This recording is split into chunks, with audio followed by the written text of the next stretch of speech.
Para entender melhor sobre Jesus no Islã, nós precisamos entender primeiro quem é Deus e quem é Deus que enviou Jesus para nós, né? Por isso, em primeiro, vou falar um pouquinho sobre Deus e depois vamos falar sobre Jesus. Eu espero que dê tempo para a gente falar.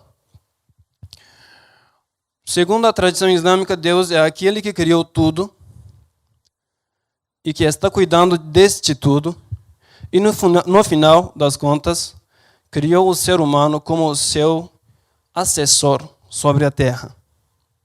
Isto é, aqui nós somos, conforme a tradição islâmica, aqui nós somos a representação da imagem de Deus sobre a face de terra. Entre todos os seres criados por Deus, por este Criador que enviou tudo para esta terra, entre estes seres, apenas 2 deles têm consciência e 2 deles têm livre-arbítrio. Os seres humanos e os gênios. Não sei como é a denominação exata sobre isso, mas a gente chama de jins, que é mais ou menos gênios, seres espirituais que não conseguimos enxergar neste mundo. Como o ser humano tem o livre-arbítrio, ele tem uma prova: acreditar em Deus, conhecer o seu Criador e acreditar nele. Então, para isso, Deus colocou uma ordem. Ele enviou profetas e mensageiros e lhes mandou uma mensagem para estes profetas e para esses mensageiros. O que era? É divulgar a crença em Deus único, no Criador de tudo, fazer com que as pessoas entendam e reconheçam o seu Criador e acreditem nele. Todo mundo acredita em Deus? Não. No Alcorão nós vemos Deus dizer o seguinte: você não pode converter ninguém que você queira. Você não pode encaminhar ou guiar a senda reta quem você quiser. Isso é direcionado para o profeta Muhammad. Na verdade, na pessoa dele, para todos os muçulmanos. Mas você pode apenas divulgar a mensagem de Deus. Quem pode colocar a crença e a fé no coração da pessoa é Deus mesmo. Se ele não conceder, você não pode fazer com que a pessoa creia. Um desses mensageiros e um desses profetas foi Jesus. Então, para nós, muçulmanos, Jesus é uma pessoa escolhida por Deus, é uma pessoa especial, enviada por Deus para guiar a humanidade à senda reta, a crença em seu Criador. Para nós, Jesus é uma pessoa que foi enviado para nos ensinar a nossa própria realidade. Por um milagre, ele foi criado, segundo a nossa crença, ele foi criado sem pai. Não houve intervenção humana, digamos assim, não houve interferência humana, sexual, para que ele nascesse. Isto é mencionado no Alcorão em vários trechos, mas um trecho diz o seguinte: quando Maria, a filha de Imran, esteve no Oriente, longe de sua família, lhe apareceu o nosso mensageiro, o nosso Espírito Santo, que para nós é o anjo Gabriel, e falou para ela: ó Maria, receberás um filho criado por Deus. E a Maria responde: mas como posso ter um filho já que eu nunca tive relação sexual com nenhum homem? Eu nunca tive ninguém por perto de mim. E o anjo diz o seguinte: ele é Deus, criador de tudo, e quando ele deseja que algo exista, ele diz seja, e é.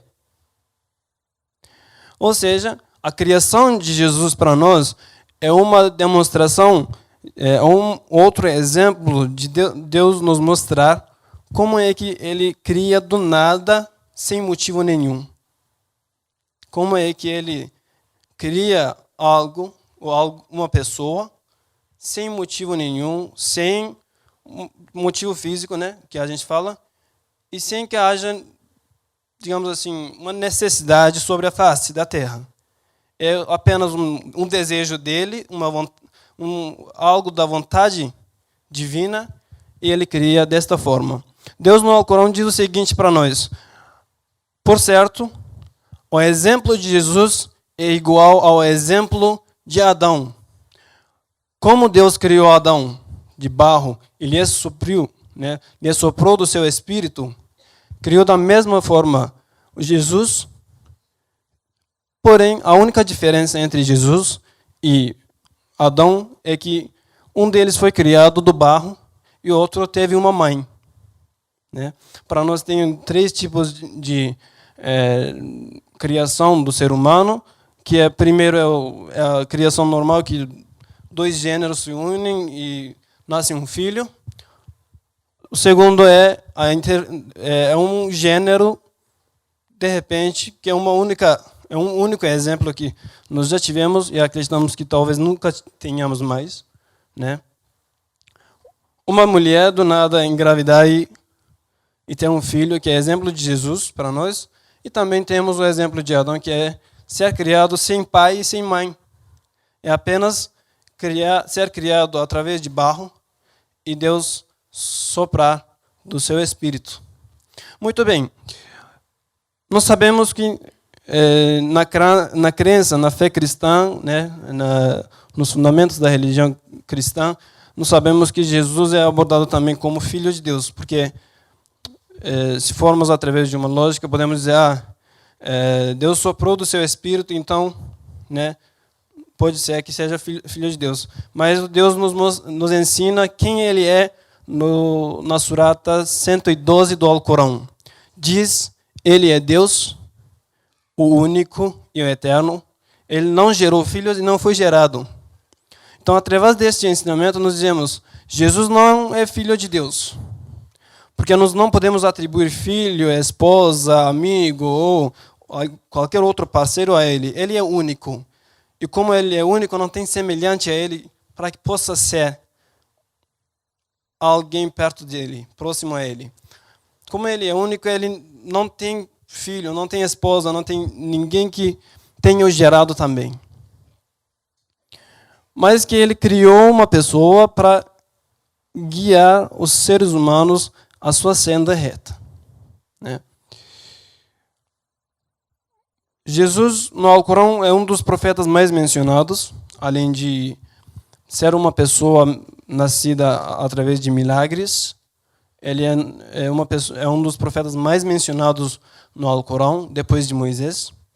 Nas contagens dá mais ou menos acerca de 25 ou 30 vezes que ele é mencionado, sendo que o profeta Muhammad mesmo, foi quem recebeu o Alcorão, ele é mencionado 4 vezes, mas Jesus é mais de 25 ou 30 vezes ele é mencionado, né? Inclusive a Virgem Maria, ela também é reverenciada muito no Alcorão, é reverenciada muito no mundo islâmico hoje em dia ainda, e nós acreditamos na pureza dela. Nós acreditamos que ela nunca casou, nunca teve relação nenhuma com nenhum homem, mas que ela foi escolhida para gerar o filho mais especial da história. O Alcorão nos relata que Jesus, quando ele foi assunto aos seus, ele disse o seguinte aos seus apóstolos: virá depois de mim um profeta, um mensageiro, que se chama Ahmed. No Alcorão diz isso, e quando nós analisamos um pouco a Bíblia, fala como Paráclito, né? Mas é interpretado como ele mesmo. E quando o profeta Muhammad ele está prestes a falecer, ele diz o seguinte: depois de mim não virá mais nenhum profeta, mas Jesus voltará à terra. Mas Jesus voltará à terra no final do tempo para combater a incredulidade. Nós não sabemos qual o contexto desta incredulidade, mas sabemos que Jesus sim voltará no final do tempo para guiar novamente os seres humanos à senda da terra a senda reta que Deus nos ensina nos nossos livros sagrados. Um outro aspecto sobre Jesus, um outro ponto sobre Jesus, e já para finalizar também, porque tem pessoas ilustres para falarem melhor do que eu, então eu já vou finalizar a minha fala. Na outra vez eu tinha medo de que o caixão caísse na minha cabeça, mas desta vez eu tenho um problema de tempo.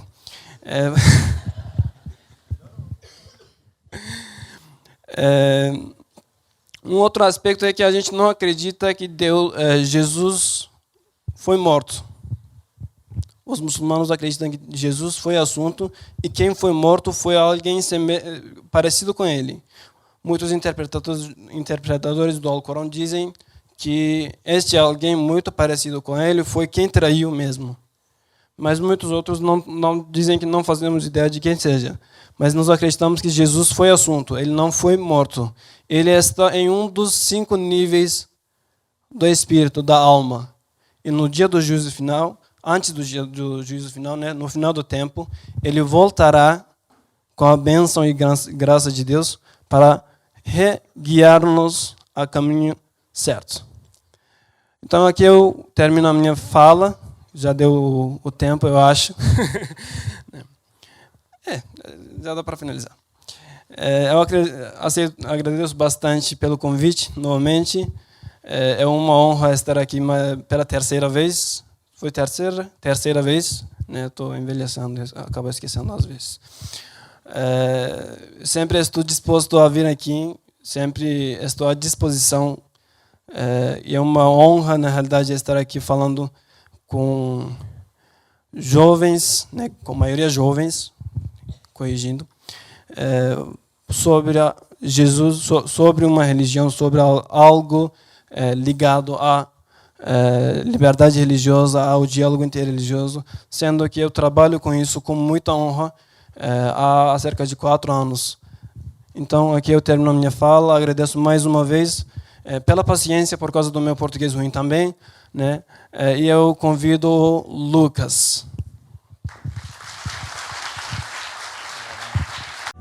Tudo que a gente